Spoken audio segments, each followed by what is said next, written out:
What is going on, YouTubeverse? John Stanek from Johnny Radio, bringing you another Top 5 on this glorious Top 5 Friday. And guys, we're almost through the 90s now, the top 5 songs of 1999. An amazing year in music history, which was all over the map, so many different genres, so much greatness. It was really hard to whittle this down, but I think I did it. So this is my personal favorites. Let's get into it. At number 5,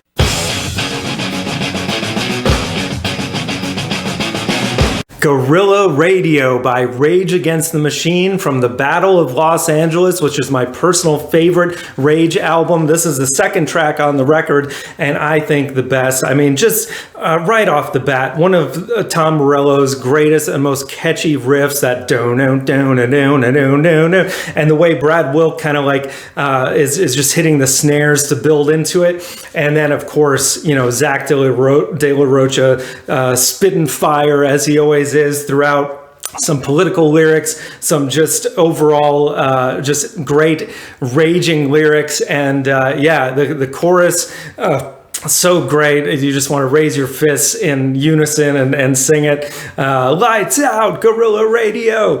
It's so great. And of course, you know, the guitar solo by Morello, he never ceases to amaze, making his guitar sound like he's both scratching a record and just like it's octave up so high. It sounds bizarre, but it's amazing. And yeah, when it gets to that ending, the all hell won't stop us now, it's just like, yes, man, this is just the ultimate Rage song. And that's just my number 5. So now at number 4,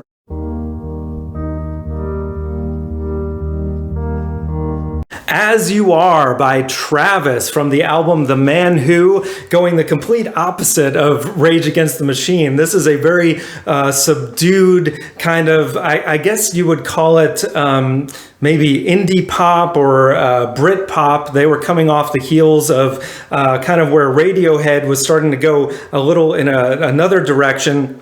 Bands like Travis and Coldplay were filling that void of people who wanted more British rock that was along the lines of the Bends, you know, and they really kind of hushed it down, especially on this track, but it's beautiful. It's such a great ballad, and Fran Healy's voice, I think, which is very underrated, is just amazing throughout this song. And then when it builds up to the guitar solo, which they are not exactly known for, I think it's one of the best that they have in their catalog. Not just the guitar solo, but the song, period. Just brilliant stuff. A great album as well. And yeah, gotta have it on your list. So that's my number 4. Now at number 3.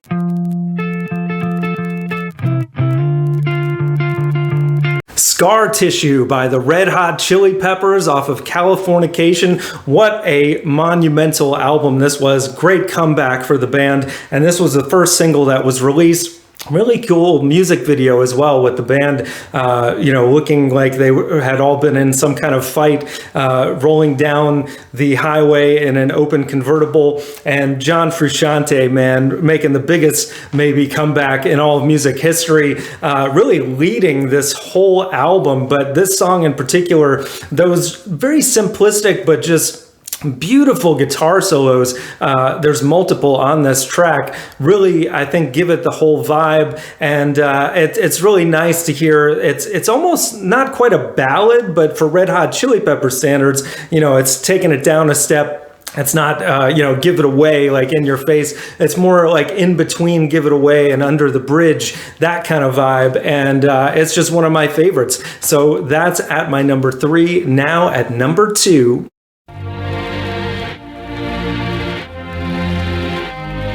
Porcelain by Moby off of Play, the 18-track epic album that has just so much amazing music on it. This, I think, is the standout. And a lot of people heard it first in the movie The Beach, where it fits in perfectly with that kind of setting. I always have it on my playlist of going to the beach, so if that makes sense. And it's got just everything to love about Moby. You know, he always uses these kind of huge strings along with these very big hip hop beats, and then he's sampling these like old blues artists. And I'm not even sure quite what they're saying on this track. It's almost just like noise that this guy is making, but it's beautiful. And then when he starts adding that high pitched piano on top of it, it's like, this is just music perfection, man. I love this song. It never gets old. And Moby, I think, is just,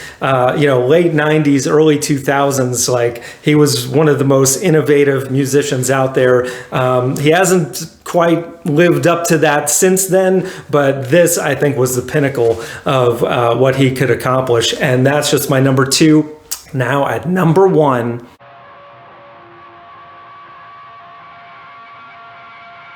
VOR Vel til Lofterasa by Sigur Rós. And I know I probably mispronounced that. I don't know if there is a right way to pronounce it, because Sigur Rós from Iceland, known for making up their own language, not Icelandic, but Hopelandic. And I believe that is what they're singing on this song from their album Aidis Bærun. I know I'm saying that wrong for sure.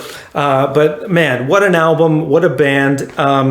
Like Moby, I don't think they ever quite topped this album. There's just something magical about it. It's very ethereal throughout the record, but this song in particular, which is, I think, like 7+ minutes long, and it takes a while to build up.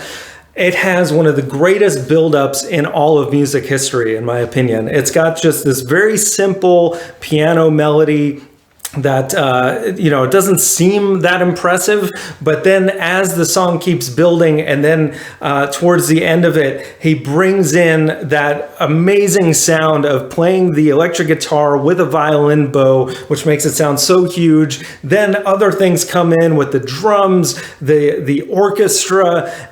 I can't even describe to you the euphoria that this song brings me to every time I hear it at the end. It's just incredible. And then I love how it just ends abruptly as well. But this is a song to be experienced, an album to be experienced for that matter.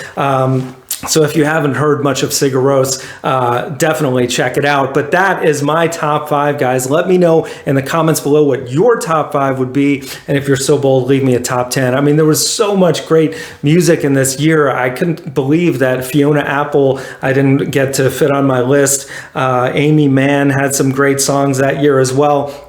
But who knows, maybe we'll see them on my top 5 albums of 99 in a few weeks. But in the meantime, guys, let me know what you think. We got top 5s every Friday, album reviews, so much more. Thank you for watching, and as always, Viva la Vinyl. So guys, thanks so much for watching. Please like, subscribe, and be sure to ring the bell for notifications so you can always see great quality content like you're seeing on the screen right now. Thank you so much for supporting Johnny Radio, and I'll see you soon.